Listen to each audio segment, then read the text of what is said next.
Throughout its 43 years of operation, Six Flags Darien Lake, located between Buffalo and Rochester, New York, has seen 10 operating, or at least on the grounds of the park coasters, at the resort. Today, we're going to rank them up past, present, and unbuilt.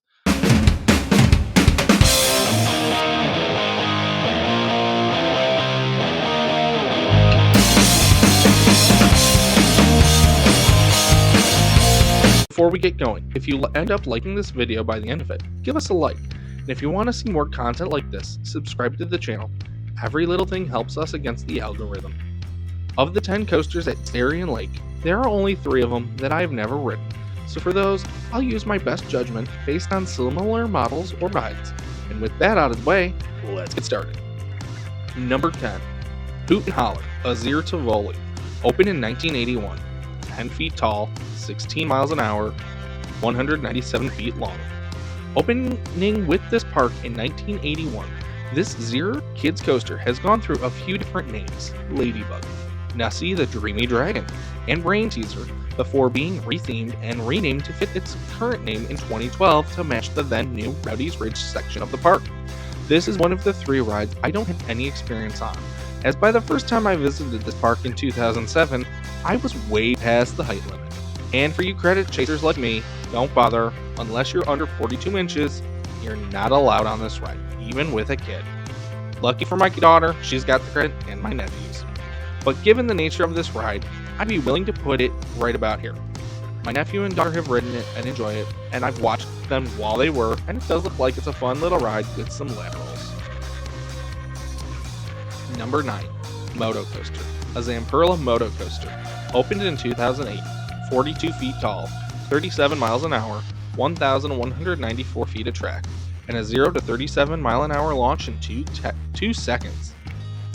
This was the first new addition in my Darien Lake coaster resume, originally opening as Orange County Chopper's Moto Coaster in 2008.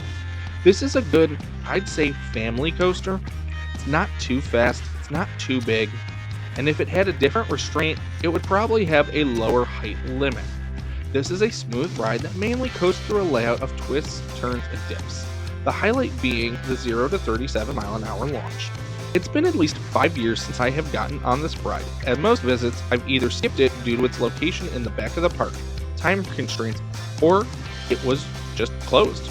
It's still a solid ride, and a step up from Hoot and Holler, and its cousin at Knott's Berry Farm. Number 8. Nightmare at Phantom Cave, a Schwarzkopf Jetstar 1.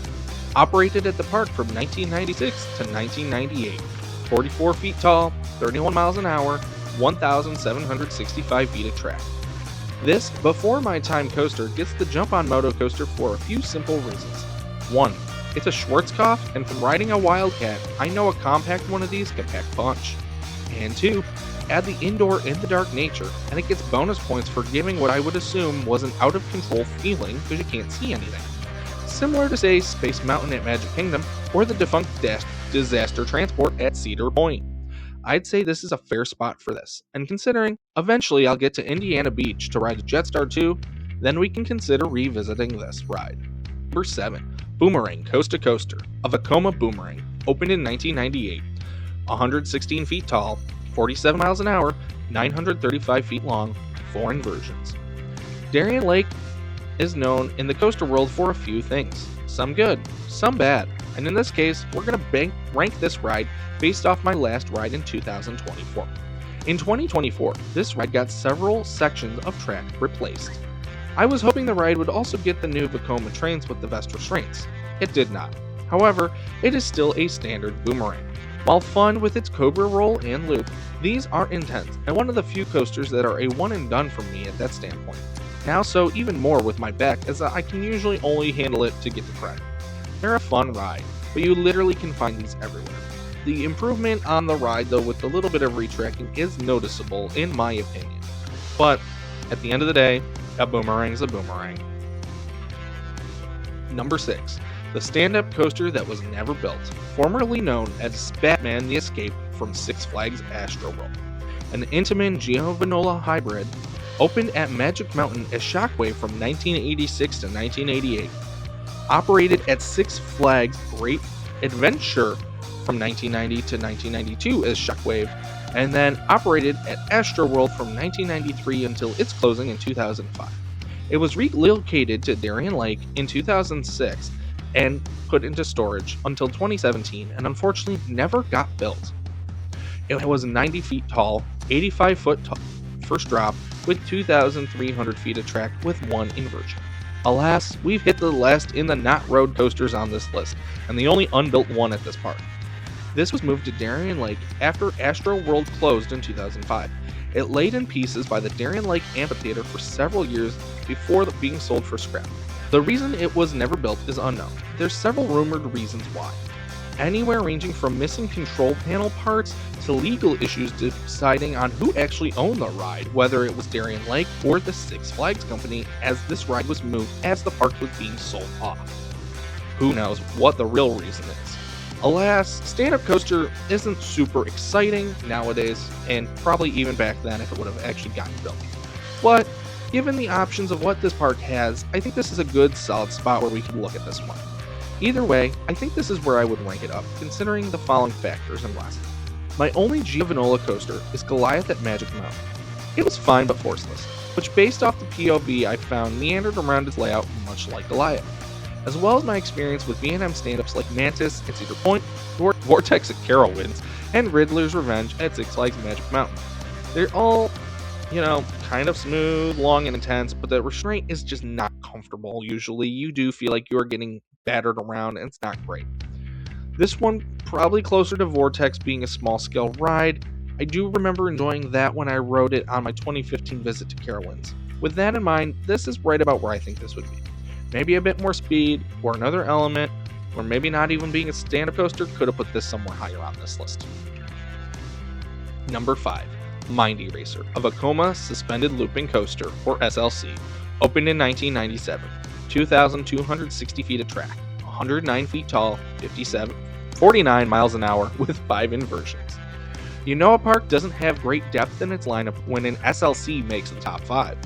While it's not a bad ride, especially now with those new age vest trains, which does improve the ride experience significantly.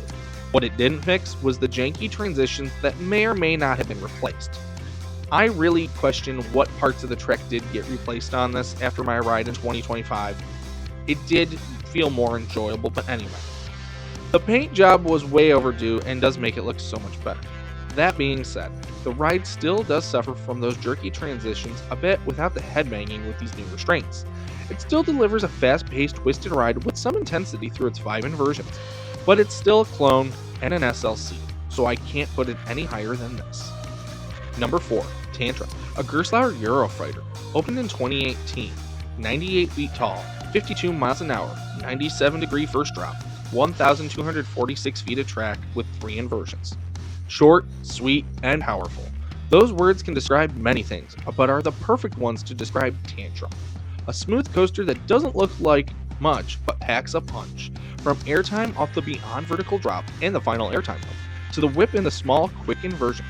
It has all the thrills you could ask for in a perfect small package. The only reason it's ranked so low is its short length. Darien Lake had a bigger version like the Infinity, with a few more elements. I could see this being higher. Then, this definitely would be a top 3.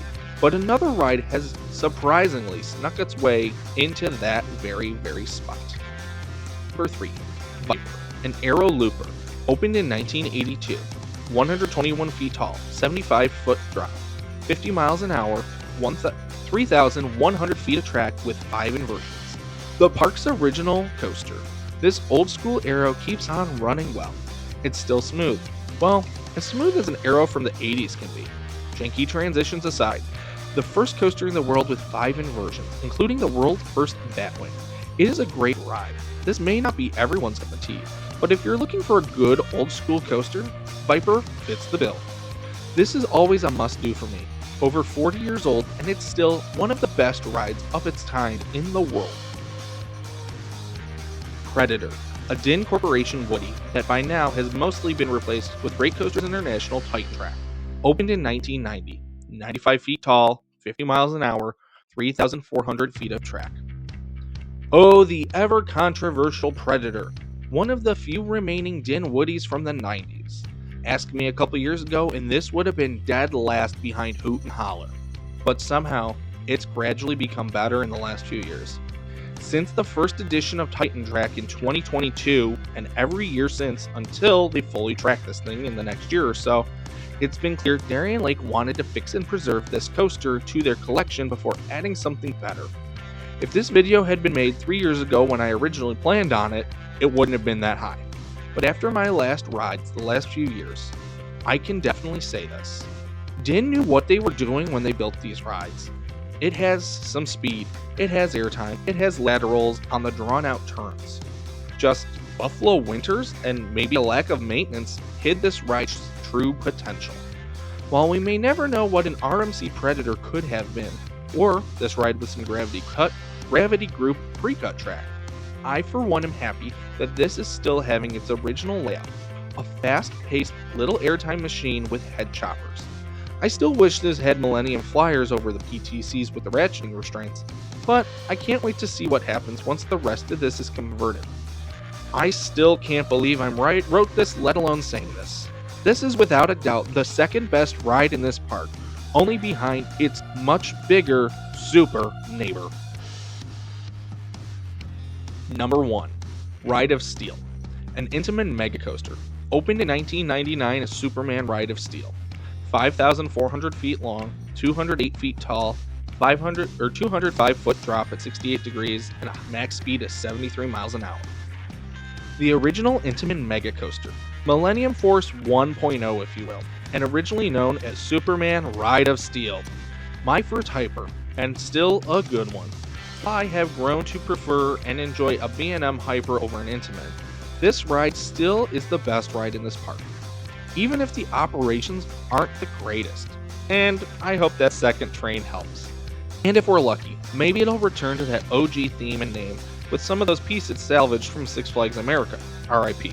A guy can wish, can't I? The ride has a basic almost joke of a layout, mega drop, high bank turn, straight track, airtime hill that doesn't really give airtime, more straight track, massive helix, even more straight track, another airtime hill that actually gives you a floater, more straight track, and another massive helix. They must have been having a buy one get one free on helixes and straight track, right? Then a few ejector hills, including a twisting one, all of which that throw you all over the place before crushing you into the brake line. This coaster is a summary of not only Darien Lake, but the city of Buffalo and our sports teams. A wild, crazy ride with high hopes and dreams that keeps us on the edge until the very end. So there we have it, the coasters of Six Flags Darien Lake, past, present, and unbuilt. For a small, underutilized park, it has gotten its fair share of big thrills and investment, particularly during the late 90s Six Flags crazy spending spree.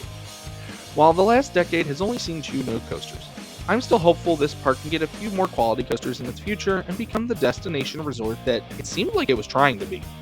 That's going to do it for this video. If you made it to this end of it, give yourself a pat on the back, give it a like, and if you subscribe to the channel, it helps us grow.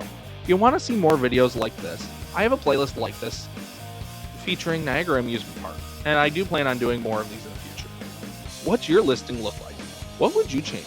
Also, if you visited Astroworld and rode Batman, how would you do with my guessing on where I put this? Let us know in the comments below. And as always, God bless, thank you for watching, and we'll see you in the parks.